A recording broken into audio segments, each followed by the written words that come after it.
तो हेलो मेरे प्यारे प्यारे शेर और शेरनियों, आप सभी का स्वागत है जो इस समय बोर्ड के विद्यार्थी हैं और क्लास 12 में जो नीट की तैयारी भी कर रहे हैं उनके लिए भी मैं आपका जो है वीडियो लेकर के आया हूं। ये जो चैप्टर है आपका वंशागत तथा विविधता के सिद्धांत, बहुत ही इंपॉर्टेंट चैप्टर है। इससे पक्का आपके बोर्ड के पेपर में क्वेश्चन आएंगे, ठीक है। और दूसरी चीज़ याद रखिएगा कि हर संडे को आपके लिए, ठीक है, कुछ इंपॉर्टेंट क्वेश्चन लेकर के आएंगे जो आपके बोर्ड के पेपर में टपकने वाले होंगे, ठीक है। तो हर संडे को तैयार रहिएगा। चलिए अब उसके आगे हम पढ़ते हैं। अगला क्या होगा? मेंडल के कार्यों की पुनः खोज, ये हेडिंग्स होगा। तो मेंडल के कार्यों की पुनः खोज की बात करेंगे अगर हम, मेंडल के कार्यों की पुनः खोज, तो मेंडल के जो कार्य थे उनको पुनः खोजा गया। इनके कुछ चेले आए, भैया चैला जिसको बोलते हैं, ठीक है। तो ये जब आए तो ये क्या किए? इनकी पुनः जो खोज हुई थी, ध्यान रखिएगा, इनकी पुनः खोज वो 1900 में शुरू हुई। कब शुरू हुई? 1900 में शुरू हुई। जब इनकी खोज पुनः 1900 में शुरू हुई तो इनके चेले थे तीन। कौन थे? तीन चेले थे। पहले का नाम था कॉर्ल, क्या नाम था? Curl coherence. क्या नाम था? कॉर्ल कोरेंस, ठीक है। जो कहां का था? जर्मनी का था भाई। कहां का था? जर्मन का था, ठीक है। उसके बाद दूसरे जो शिष्य थे, दूसरा जो चैला रहा भैया, वो का नाम रहा Hugo de Vries. Hugo de Vries, ये कहां का था? तो ये हॉलैंड का था। कहां का था? हॉलैंड का वैज्ञानिक था, ठीक। उसके बाद तीसरा वाला कौन था? तो तीसरा वाला जो ना भैया का नाम था सारमार्क। क्या नाम था? सारमार्क, ठीक है। क्या नाम था? सारमार्क। ये कहां का था? तो ऑस्ट्रेलिया का था। कहां था? ऑस्ट्रेलिया का, ठीक। अब ये तीनों मिल करके मेंडल के कार्यों को पुनः खोजे। ये तीनों वैज्ञानिक मिल करके मेंडल के कार्यों को पुनः खोज शुरू कर दिया। पहले इनके मेंडल के जो कार्य थे वो छिपे रहे कई सालों तक। उसके बाद ये तीनों आए तो देखें कि ऐसा कैसे हो सकता है, हमारे गुरु ऐसे कैसे कर सकते हैं। तो धीरे धीरे जब उस पर विचार किया गया, विमर्श किया गया, तो आगे चल करके पता लगा कि हाँ हमारे गुरु सही थे, ठीक है। अब आगे देखते हैं यहां पर। अब अगला हेडिंग से जो होगा आपका कौन सा होगा? तो मेंडल की क्रिया विधि होगी। क्या होगी? मेंडल की क्रिया विधि होगी। तो मेंडल की क्रिया विधि, अगर हम मेंडल की क्रिया विधि की बात करें, किसकी बात करें? मेंडल के क्रिया विधि की, ये हेडिंग्स होगी, ध्यान रखिएगा। मेथड्स की बात करें तो मेंडल ने सबसे पहले क्या काम किया था, इसको ध्यान में रखिएगा। तो मेंडल ने जनकों का चयन किया था। क्या काम किया था? पहले लक्षण को लिया। पहले लक्षण में क्या लिया? जनकों का चयन किया। किसका चयन? जनक, यानी कि माता पिता का। अब जनक में किसका? तो जो जनक था उसके शुद्धता को लिया। किसको लिया? शुद्ध वंशावली को। तो शुद्ध वंश क्रम को लिया। किसको लिया? शुद्ध वंश क्रम को। मेंडल ने इसको कितने? 14 शुद्ध वंश क्रम को किसमें को देखा? कितने? 14 शुद्ध वंश क्रम किसमें, ठीक है, को देखा। जैसे किसको लिए? कैपिटल टी और क्या लिए? स्मॉल टी और स्मॉल टी। कैपिटल टी क्या बोलते थे? लंबा। वो भी कौन सा लंबा? शुद्ध, प्योर। और इसको क्या बोलते थे? शुद्ध बौना। अब मेंडल ने क्या किया समझिएगा। मेंडल ने इसी के बीच क्रॉस कराया। क्या कराया? क्रॉस कराया। तो यानी जो इन्होंने लिया, एक लिया कैपिटल टी, दूसरा इन्होंने लिया स्मॉल टी और स्मॉल टी। ठीक है, जब इन दोनों के मध्य मेंडल ने क्रॉस कराया, ठीक है, क्या कराया, क्रॉस कराया, तो कैपिटल टी स्मॉल टी ये निकल के जो आए हैं भी, ठीक है, उन्हीं को केवल अलग किया गया है। जब इनके मध्य हम इसका क्रॉस इस वाले टी से कराते हैं तो कैपिटल टी और स्मॉल टी हमको मिलता है। फिर इसी वाले का गुणा जब हम इस वाले, क्रॉस मतलब होता गुणा, इस वाले कैपिटल टी का इस वाले स्मॉल टी से जब कराते हैं तो कैपिटल टी और स्मॉल टी मिलता है। इस वाले टी का इस क्रॉस हम इस वाले टी से कराते हैं तो कैपिटल टी और स्मॉल टी मिलता है। फिर इस वाले का कैपिटल टी से गुणा स्मॉल टी से कराते हैं तो कैपिटल टी और स्मॉल टी मिलता है। यानी कि तो मेंडल ने क्या किया, शुद्ध लंबे और शुद्ध बौने पौधे को लिया। किसको लिया, शुद्ध लंबे और शुद्ध बौने पौधे को लिया। ये क्या था, शुद्ध लंबा, और ये क्या था, शुद्ध बौना।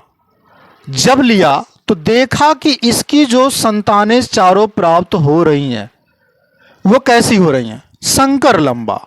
कैसी हो रही हैं, संकर लंबा। संकर लंबा का मतलब क्या होता है, मिश्रित। क्या होता है, मिश्रित, या फिर इसी को बोलते हैं हाइब्रिड। क्या बोलते हैं, हाइब्रिड। ये इन्होंने पुनः खोजा और उसमें रखा। अब उसके बाद एक कुछ हेडिंग्स हैं जो आपको याद रखने हैं। जैसे मैं आपको बता दूं, विपुंसन, विपुंसन, ये हेडिंग्स हो गया, जिसको हम क्या बोलते हैं, इमास्कुलेशन। इमास्कुलेशन,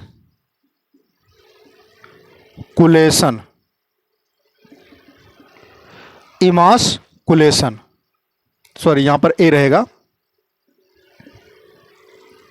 ये हेडिंग होगा। दूसरी हेडिंग्स क्या होगी, बोरा वस्त्राकरण या फिर वस्त्रीकरण, इसी को बोलते हैं बैगिंग या फिर थैलीकरण। क्या बोलते हैं, थैलीकरण, बैगिंग। ठीक है, क्या बोलते हैं, बैगिंग बोलते हैं। ये रहा। तीसरा जो होगा आपका कौन सा होगा, वो होगा क्या चीज, वो होगा बीज बीज एकत्रीकरण। बीज एकत्रीकरण। ठीक है, अब इतने चीजें हैं, ध्यान रखिएगा। चलिए देखते हैं।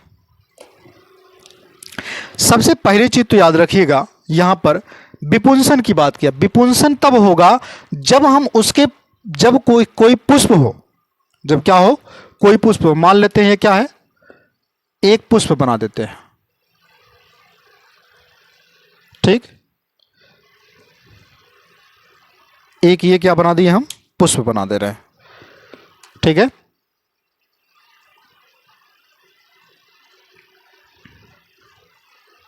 ये है। अब इसके ऊपर जो बना रहे हैं ये है, इस वाले को बोलते हैं, ये जो नीले कलर से हमने बनाया है इसको बोलते हैं पराग कोश। जब हम पराग कोश को काट देते हैं, किसको, पराग कोश को हटा देते हैं, तो यहां पर लिखेंगे जब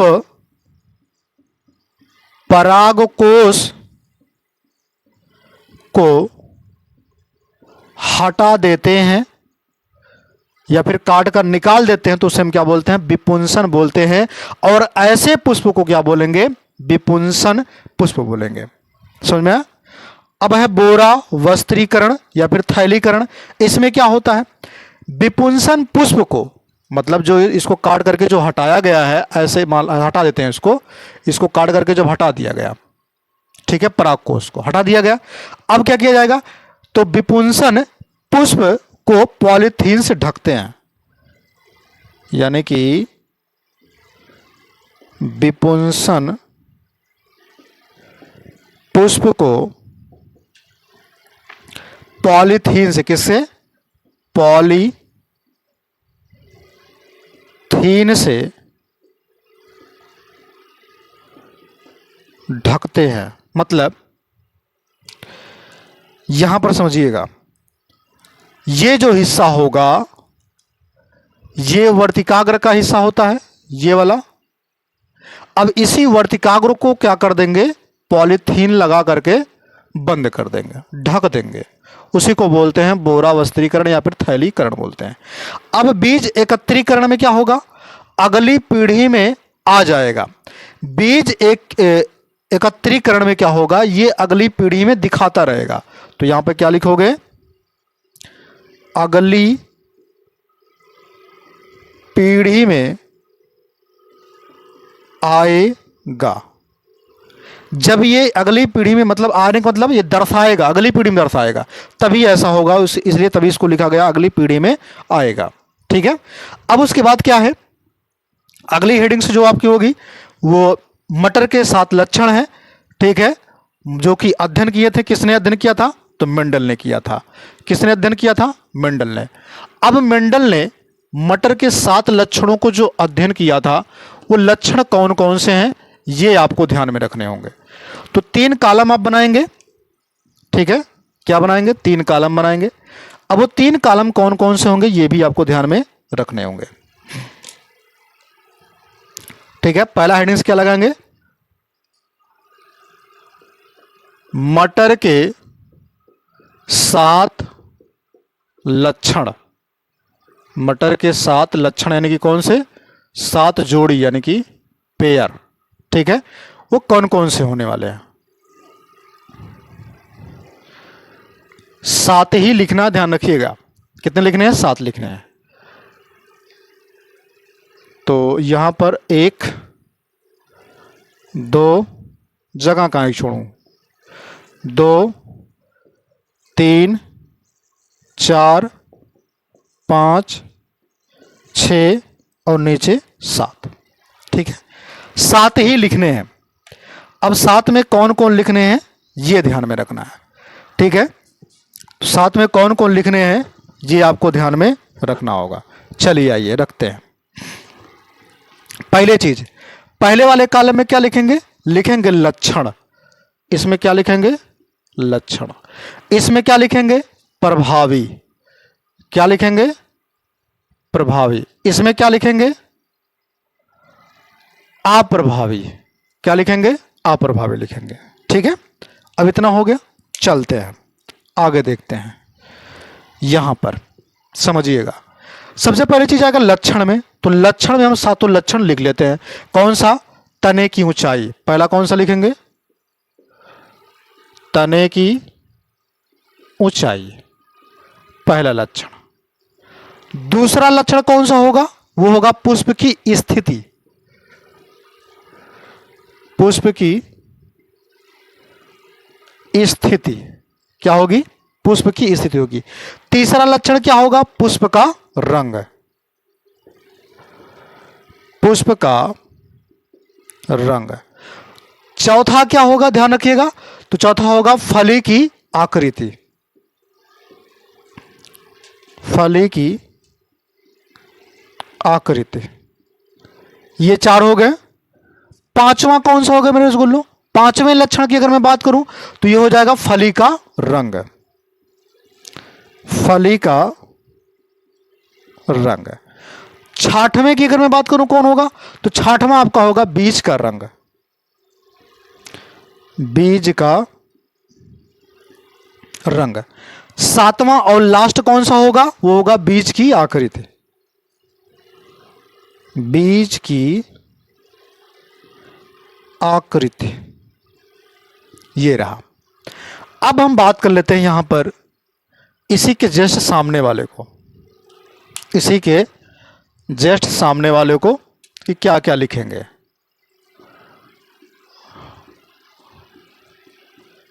मैं इसलिए एरो करके लिख दे रहा हूं क्योंकि थोड़ा समझ में आएगा कि कौन किसके सामने है, नहीं तो फिर मिस्टेक हो सकता है ना। चलिए अब इसमें देखते हैं कौन आएगा। प्रभावी में तने की ऊंचाई में कौन आएगा, तो लंबा होगा। कौन आएगा, लंबा आएगा। पुष्प की स्थिति में कौन सा आएगा, तो वो होगा कक्षस्थ आएगा। क्या आएगा, कक्षस्थ। उसके बाद पुष्प का रंग, पुष्प के रंग में कौन आएगा? बैगनी आएगा। कौन आएगा? बैगनी आएगा। ध्यान रखिएगा, ये प्रभावी में अभी चल रहा है। किसमें? प्रभावी में। फली की आकृति में कौन आएगा? अगर हम फली की आकृति की बात करें कौन आएगा? तो फूला होगा। फली की आकृति कैसा होगा? फूला होगा। फली का रंग कैसा होगा? अब जब ये फूलेगा तो क्या होगा? उसका रंग भी होगा। वो भी कौन सा रंग होगा? तो यहां पर हरा आएगा। उसके बाद बीज का रंग ये कैसा होगा? तो पीला होगा। कैसा दिखेगा? प्रभावी में पीला दिखाई देगा। बीज की आकृति कैसे दिखाई देगी? तो बीज की आकृति होगी गोल। कैसी होगी? गोल होगी। ठीक, इतना क्लियर हो गया। अब चलिए इसके आगे देखते हैं। यहां पर अप्रभावी में देखते हैं इसका उल्टा क्या बन के आएगा। तो अप्रभावी में जो बन करके आएगा उसको हम क्या बोलेंगे? तो सबसे पहले चीज तो ध्यान रखिएगा यहां पर, हाँ ये वाला, अगर लंबा है तो लंबा का अपोजिट क्या होगा? विपरीत वाला, तो बौना होगा। बौना आएगा जब क्रॉस करोगे। कच्छस्थ है तो क्या होगा? यहां पर अग्रस्त होगा। ठीक, बैगनी है तो क्या होगा? सफेद होगा। फूला हुआ है तो क्या होगा? यहां पर सिकुड़ा हुआ। सिकुड़ा हुआ। हरा है तो क्या होगा? अगर हरा है तो क्या होगा? पीला होगा। और अगर पीला है तब क्या होगा? हरा होगा। उल्टा होगा। अगर गोल है तब क्या होगा? झुर्रीदार। झुर्रीदार। मटर देखे ना भैया कभी कोई झुर्रीदार, तो उसके फोकली पर जो होता है ना, वे फोकली जो निकालते हैं देखोगे झुर्री टाइप में हो जाते हैं। ठीक है, तो उसी को बोलते हैं झुर्रीदार। ये इतना समझ में आ गया, मुझे लगता है कि आपको समझ में आया होगा। अब यहां पर ये जो है इंपॉर्टेंट है, ध्यान रखिएगा। ठीक है, ये जो इंपॉर्टेंट चीजें हैं तो 7 लक्षण आपको याद में रखने होंगे। अब सबसे मोस्ट इंपॉर्टेंट चीजें चलते हैं, जिसको बोलते हैं एक संकर क्रॉस, इसी को बोलते हैं मोनो हाइब्रिड, और इसी को बोलते हैं एक लक्षण की वंशागति, इसी को बोलते हैं मेंडल के, ठीक है, प्रथम समीकरण का नियम, जिसको हम बोलते हैं पृथक्करण का नियम। ठीक है, प्रभाविता का नियम और पृथक्करण का नियम दोनों इसी में आ जाता है। ये हेडिंग्स आप लगाएंगे। ठीक है, कौन सी हेडिंग लगाएंगे ये भी ध्यान में रखिएगा। तो हेडिंग्स आपकी हो जाएगी एक संकर क्रॉस। कौन सा होगा? एक संकर क्रॉस। तो यहां हम लिख देते हैं एक संकर क्रॉस। एक संकर क्रॉस, या फिर क्रॉस को बोल संकरण लिख दो, क्रॉस हटाओ पहले। एक संकर संकरण, तो क्या हो जाएगा इसकी English? Mono hybrid. Mono hybrid. ठीक है, मोनो हाइब्रिड क्रॉस क्या होगा? Mono hybrid cross. ठीक, अब इसी को कई नामों से जाना जाता है, मैं नाम बता दे रहा हूं, आप लिख लीजिएगा। ठीक है, ये बहुत इंपॉर्टेंट, ध्यान रखिएगा। तो यम यम आई यम पी, यानी कि मैया मोरे पेपरवा में ई आई। ठीक है, अब कैसे आएगा चलिए देखते हैं। यहां पर मेंडल ने क्या किया? एक लक्षण की वंशागति, इसी को बोलते हैं एक लक्षण की वंशागति, और इसी को बोलते हैं प्रभाविता और अप्रभाविता की, ठीक है, नियम भी आता है, जो कि मेंडल का पहला नियम है। ठीक है, मेंडल ने क्या किया? तने की ऊंचाई को लिया। इसमें सबसे पहले एग्जांपल्स क्या लिया? तने की ऊंचाई, ठीक है, जो कि क्या था इसमें? कैपिटल टी, जो कि क्या होगा? शुद्ध लंबा, और क्या होगा? शुद्ध बौना होगा, जो कि स्मॉल टी और स्मॉल टी बना। इसी को लिया, अब इसी को लेकर के क्रॉस कराया। तो क्रॉस में क्या कराएं इसको ध्यान में रखिएगा। तो मेंडल ने जब कैपिटल टी और कैपिटल टी लिया और एक स्मॉल टी लिया, ठीक है, दोनों के मध्य जब इन्होंने क्रॉस कराया, क्या कराया? क्रॉस कराया। ले करके। तो यहाँ पर टी और ये भी टी, ये भी टी और ये भी टी, सब में देख लो कहीं पे कैपिटल कहीं पे स्मॉल मिल रहे हैं। जब ये क्रॉस करा रहे हैं, ध्यान रखिएगा, इसका नाम इन्होंने क्या बताया? शुद्ध लंबा। इसका शुद्ध बौना। ये जब क्रॉस इन्होंने कराया तो इस वाले टी का गुणा इस वाले टी से कराया तो कैपिटल टी और स्मॉल टी मिल रहे हैं, ठीक है। और इस वाले टी का गुणा इस वाले से जब कराया तो कैपिटल टी और स्मॉल टी मिल रहे हैं, ठीक है मेरे रसगुल्लू। फिर इस वाले का टी का गुणा इस वाले से जब कराया, ठीक है, इसको हम अलग करा देते हैं, अलग क्रॉसिंग कराएंगे तो ज़्यादा बेटर रहेगा, तब समझ में आएगा। देखिए मेंडल ने क्या किया, इसका गुणा इस वाले से जब कराया तो कैपिटल टी और स्मॉल टी तब भी मिल रहा है। फिर इस वाले का गुणा इस वाले टी से कराया तो कैपिटल टी और स्मॉल टी तब भी मिल रहा है। यानी कि ये आया कौन सा पीढ़ी? F1 पीढ़ी। कौन सी पीढ़ी? F1 पीढ़ी। कौन पीढ़ी हुई? F1 पीढ़ी। ये क्या हुआ? पेरेंट्स यानी कि P1 की पीढ़ी, पैतृक पीढ़ी इसको बोलते हैं, पैतृक पीढ़ी आई, ठीक है। अब ये जो सारे के सारे पैदा हो रहे हैं वो क्या पैदा हो रहे हैं? तो सारे के सारे जो पैदा हो रहे हैं वो पैदा हो रहे हैं संकर लंबा, क्योंकि यहां पर देखिएगा संकर लंबा, या फिर इसी को बोलते हैं मिश्रित लंबा, या फिर इसी को इंग्लिश में बोलते हैं हाइब्रिड। हाइब्रिड टाइल बोलेंगे। क्या बोलेंगे? हाइब्रिड टाइल बोलेंगे। अब समझिएगा, ये जो पैदा हुए F1 पीढ़ी में, ध्यान रखिएगा यहां पर ऐसा लंबा क्यों लिखा गया? क्योंकि यहां जो कैपिटल टी है ये प्रभावी है। क्या है? प्रभावी, यानी कि अपने आप को दिखा रहा है। लेकिन स्मॉल टी जो है ये अप्रभावी है। क्या है? अप्रभावी है। रहेगा तो, लेकिन दिखेगा नहीं, छुपा रहेगा। समझ में आया? इसलिए इसको क्या बोलते हैं? प्रभाविता का नियम भी कहते हैं। अब मेंडल ने क्या किया, जो F1 पीढ़ी में जो संकर लंबा आए उसी को लेकर के इन्होंने क्या कराया, F2 पीढ़ी करा दिया, सेल्फ पॉलिनेशन कराया। जब इन्होंने इसको लिया, यानी कि कैपिटल टी और स्मॉल टी, फिर कैपिटल टी और स्मॉल टी लिया, ठीक है। इसके मध्य क्या कराया इन्होंने? Self pollination.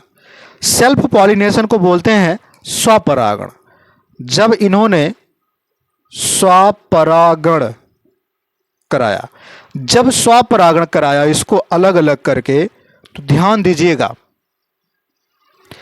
कैपिटल टी और स्मॉल टी, कैपिटल टी और स्मॉल टी ये मिल रहे हैं अभी, ठीक है। अब जब क्रॉसिंग होगी तो ध्यान से देखिएगा, इसकी जो क्रॉसिंग होगी यानी कि इस वाले टी का गुणा इस वाले से जब कराएंगे तो कैपिटल टी और कैपिटल टी मिल रहा है। फिर इस वाले टी का गुणा इस वाले टी से करा रहे हैं तो कैपिटल टी और स्मॉल टी मिल रहा है ना। उसके बाद क्या होगा, यहां पर इस वाले टी का गुणा इस वाले टी से जब करा रहे हैं तो कैपिटल टी और स्मॉल टी तब भी मिल रहा है। फिर इस वाले का गुणा इस वाले से जब करा रहे हैं तो स्मॉल टी और स्मॉल टी मिल रहा है ना। यानी कि ये जो होगा ये शुद्ध लंबा होगा। कौन होगा? शुद्ध लंबा होगा। और ये क्या होगा? दोनों संकर लंबा होंगे। दोनों क्या होंगे? संकर लंबा, क्योंकि ऊपर लिखे हो अभी। और ये क्या होगा? शुद्ध बौना होगा। क्या होगा? शुद्ध बौना होगा। ये रहा F2 पीढ़ी। कौन सी पीढ़ी? F2 पीढ़ी। कौन सी पीढ़ी निकल के आई? F2 पीढ़ी। अब इसी F2 पीढ़ी में, इसी F2 पीढ़ी में जीनोटाइप और फिनोटाइप निकालना होता है। तो F2 पीढ़ी में अगर हम जीनोटाइप और फिनोटाइप की बात करें, किसकी बात करें? जीनोटाइप्स रेशियो, ठीक है, यानी कि जीन प्रारूप अनुपात और फिनोटाइप रेशियो लक्षण प्रारूप अनुपात, इसको बोलते हैं लक्षण प्रारूप, इसको बोलते हैं जीन प्रारूप। ठीक है, तो ये रेशियो इसमें पूछा जाता है, ध्यान रखिएगा, बहुत इंपॉर्टेंट है। ठीक है, तो रेशियो क्या निकल के आएगा, इसको कैसे निकालोगे इसको समझिएगा। जब इसमें आप क्या करेंगे, पुनेट की प्रक्रिया कराएंगे, पुनेट स्क्वायर कराएंगे, तभी आप निकाल पाएंगे। ठीक है, तो पुनेट स्क्वायर क्या होता है, अगर हम बात करें Punnett square, Punnett square, Punnett square को बोलते हैं चेकर बोर्ड, चेकर बोर्ड विधि, क्या बोलते हैं, चेकर बोर्ड विधि। ये विधि जो है अलग एक विधि है। इसमें क्या होता है कि जितने मेंडल्स ने जितने जीन्स को लिए थे, जैसे 2 लिए थे तो 2 का वर्ग कर दो, कितना हो जाएगा 4, तो 4 खाना बनाना है। क्या बना लेना है, 4 खाने बना लेना है, ऐसे करके 4 खाने बना लेना, बना दिया गया। अब इन्हीं 4 खानों में जो इधर लिया गया था F2 पीढ़ी वाले में, वही आपको क्या लिख देना है, इधर लिखना है। क्या लिया गया था, संकर लंबा लिया गया था, तो संकर लंबा वाले को यहां लिखो कैपिटल टी और स्मॉल टी, इसी का ऊपर भी लिख दो वही चीज, कैपिटल टी और स्मॉल टी। जब इन दोनों के मध्य गुणा कराया जाता है, क्या कराया जाता है, गुणा, यानी कि इसका इस वाले टी का गुणा इस वाले टी से कराएंगे तो क्या मिलेगा, कैपिटल टी और स्मॉल टी। इस वाले टी का गुणा इस वाले टी कराएंगे, क्या मिलेगा, कैपिटल टी और स्मॉल टी। फिर इस वाले का गुणा इस वाले से कराओगे, क्या मिलेगा, कैपिटल टी और स्मॉल टी। फिर इस वाले गुणा कराओगे इस वाले को, क्या मिलेगा, स्मॉल टी और स्मॉल टी मिला। अब ध्यान सुनिएगा, वही चीज फिर मिल रहा है, वही चीज क्या हो रहा है, फिर मिल रहा है, लेकिन ये है शुद्ध लंबा, ये है संकर लंबा, ये भी क्या है, संकर लंबा है ना मेरे रसगुल्लो। ये क्या है, शुद्ध बौना है। इतनी बातें क्लियर हो गई। अब देखिए जीनोटाइप का मतलब क्या होता है कि जो हूबहू मिले, तो शुद्ध लंबा यानी कि कैपिटल टी के अलावा कोई नहीं है। तो यहां पर ध्यान रखिएगा, जब कैपिटल टी के अलावा कोई नहीं तो क्या हो जाएगा, एक ही है, तो क्या आ जाएगा, एक आ जाएगा, अनुपाते। अब इन दोनों शकल के अलावा कैपिटल टी और स्मॉल टी के अलावा कोई नहीं है, 2 के अलावा, तो 2 हो जाएगा। रेशियो मतलब अनुपात, और इन दोनों स्मॉल टी के अलावा कोई नहीं है, तो क्या हो जाएगा, 1 हो जाएगा। तो 1 अनुपाते 2 अनुपाते 1 हो गया जीनोटाइप। फिनोटाइप की बात करेंगे, जिसमें चीजें दिखाई दे, जैसे लंबा इसमें भी दिखेगा, लंबा इसमें भी दिखेगा, लंबा इसमें, लेकिन लंबा इसमें नहीं दिखेगा। तो लंबा कहां कहां दिख रहा है, 3 जगह, तो क्या हो जाएगा, 3 अनुपाते 1 बौना है, तो क्या हो जाएगा, 1, तो 3 अनुपाते 1 ही हो गया। इसको बोलते हैं चेकरबोर्ड या फिर पुनेट। पुनेट एक वैज्ञानिक का नाम है। पुनेट किसका नाम है, वैज्ञानिक का नाम है, जो कहां के थे, लंदन के थे। कहां के थे, लंदन के। पुनेट का पूरा नाम क्या होगा, RC पुनेट, जो कि कहां के वैज्ञानिक थे, लंदन के। कहां के थे, लंदन के वैज्ञानिक थे। अच्छा, यहां पर जो ये पूरी प्रक्रिया कराई गई है, ये क्रॉसिंग की प्रक्रिया कराई गई है, इसको क्या बोलेंगे, तो इसको बोलते हैं यहां पर कांटा लाइन विधि। क्या बोलते हैं, कांटा लाइन विधि बोलते हैं। क्या बोलते हैं, कांटा लाइन विधि। जब बोलेगा कांटा लाइन विधि तो ऐसे कराइएगा, और जब पुनेट वाला बोलेगा तो ऐसे कराइएगा, फिर चेकर बोर्ड बोल देगा। ठीक है, तो आज की वीडियो यहीं तक, फिर मिलेंगे नए वीडियो में। ठीक है, तब तक आप लोग हंसते रहिए, मुस्कुराते रहिए, और वीडियो को लाइक शेयर भी करते रहिएगा। जय हिंद, जय भारत।